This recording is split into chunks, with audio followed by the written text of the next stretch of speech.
Subscribe and hit that bell icon to be notified about the highlights of India's smartest podcast, The Ranveer Show. This is TRS Clips.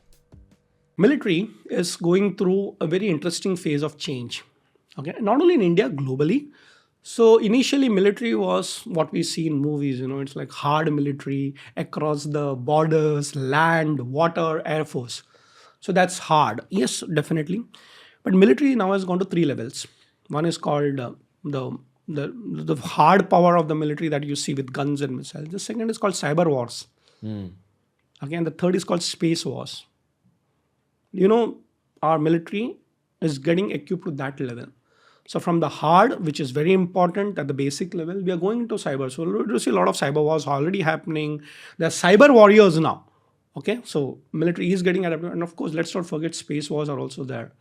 I remember when we were kids, we used to watch this called Star Trek and all these Avengers movies that you speak about.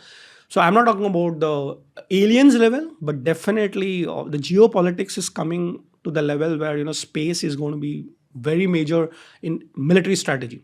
So I'm not an expert in cyber, neither in I would say a space part of it.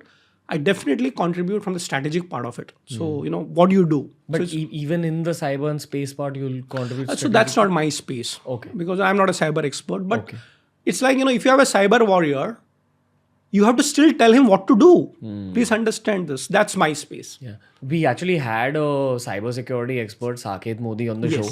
And I urge listeners to check out that podcast because it's very relevant to everybody. All of our cybersecurity can be compromised. Yes. And it's very important to be educated about that. It's actually a modern day skill set, which a lot of people don't pay attention to.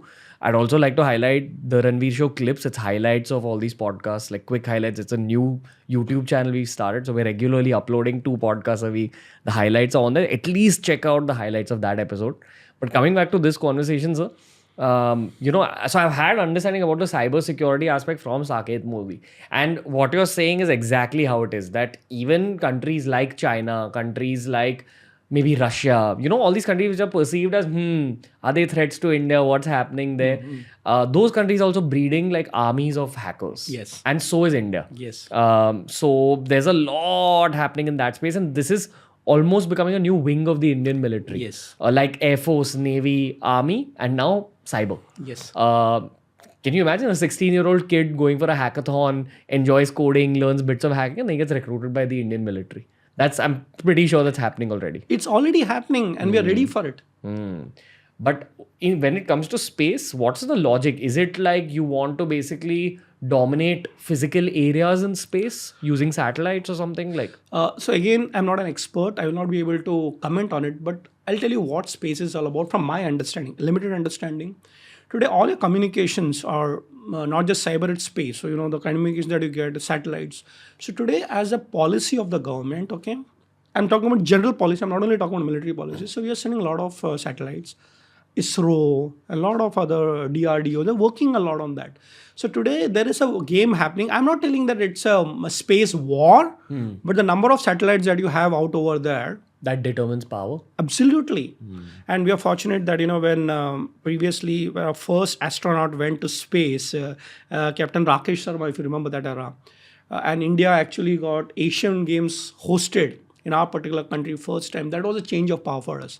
Because we're very, very young at that global level. But today with space being on our side, and believe me, we don't even know the kind of a power that and the respect that we command at the global level. Of course, we have nuclear power with us. We have cyber power with her. The IT generation is with us. But let's not forget, we also have space power with us. But so, okay, with the military, what else are they thinking? I know for a fact that they're very conscious of this whole China issue.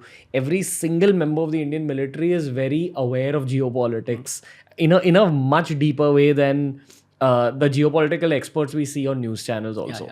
But what is the actual Indian military thinking about, especially the whole China issue? Okay, so let me put what is the role of military? Any military across the world, okay? It's not just India or any other country in the world. Military has got two primary roles. Okay, one is across the border, okay, and of course inside the border. So what does the military generally do? In one way we are fortunate, we have not seen too much wars in our generation. Think about 1947, okay, torn country into two parts, India, Pakistan, Bangladesh. There was no food to eat. Half of your military was into fighting and this and all those things. Fortunately, in the last few years, of course, we have some border conflicts with Pakistan and China. All this is happening. But the major strength of the military is preparation for the unknown. So they are ready and we are always there. Yet if you look at what are they doing otherwise, one is preparation for the unknown that can come anytime. But they are amazing people. They are highly educated people. They also work on various other peacetime operations. So when a flood happens, okay, the first thing is that, the government machinery, the bureaucrats will get into disaster management. But the time comes, they have to give a call to an army and there comes a tuck, tuck, tuck, tuck, tuck. So believe me, our Indian army is not just working across the border, they are working inside the border. And let me also tell you, since I work with the military a lot, there is a lot of social awareness that they do. So let me give an example. I was at a very interesting place in Gujarat called as INS Valsura, Indian Naval Ship Valsura. So the commanding officer is a great friend of mine. In that particular few days that I stayed over there, I was so touched by the human side of the Indian Army or the Indian Armed Forces. You know what they did? All the women of the naval forces, officers, they took out a car rally. They went to villages. Okay, they gave them televisions. They said, okay, please come and take admission in our schools. If you want, we can help you. They contributed financially. And they were actually telling the girls out over there, please come and join the Indian Armed Forces. So don't think that army just sitting over there waiting for an instruction ki abhi kabhi war hoga. Believe me, they're very good human beings. They work with the society. And I'll tell you the kind of work that are done in COVID. We don't even realize that. And it is not only for the military people. They go out over there, talk to people, help them out. The good part about the army is that, they're very detached people with a lot of sense of service to the country. What do you mean by detachment?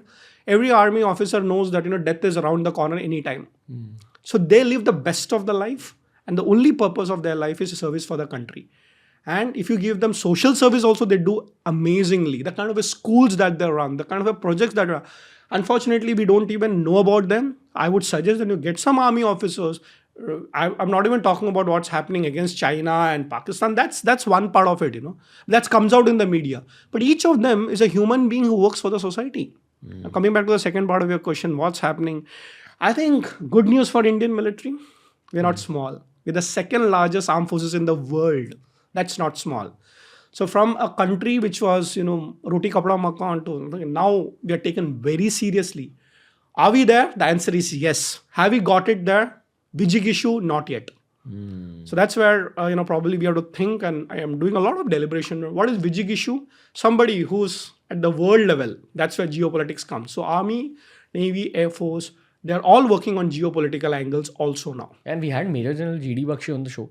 The insight I got from him is that over the last 10 years or so, the Indian military has changed into kind of developing their own weapons and really powerful weapons. So there are great Indian engineering minds also working with the military. True. And he was urging, basically Indian youth who are capable of engineering and helping with building this infrastructure for the army. He was encouraging people to join hands with the Indian Armed Forces because that's actually what the country needs right now. You're absolutely right. The Make in India, a lot of internal weapons are getting created, ships are getting created. We have the Mazgon dog. So I think it's a great moment for our country, especially for the youth. Please partner with our government project, especially the military. They're wanting good minds to come. My request is please join the armed forces. It is one space that we should. I'm not telling you be a permanent army officer. There are short service commissions, maybe 2 years, 5 years, but get trained and contribute. They are part of our nation and we should take pride in the military.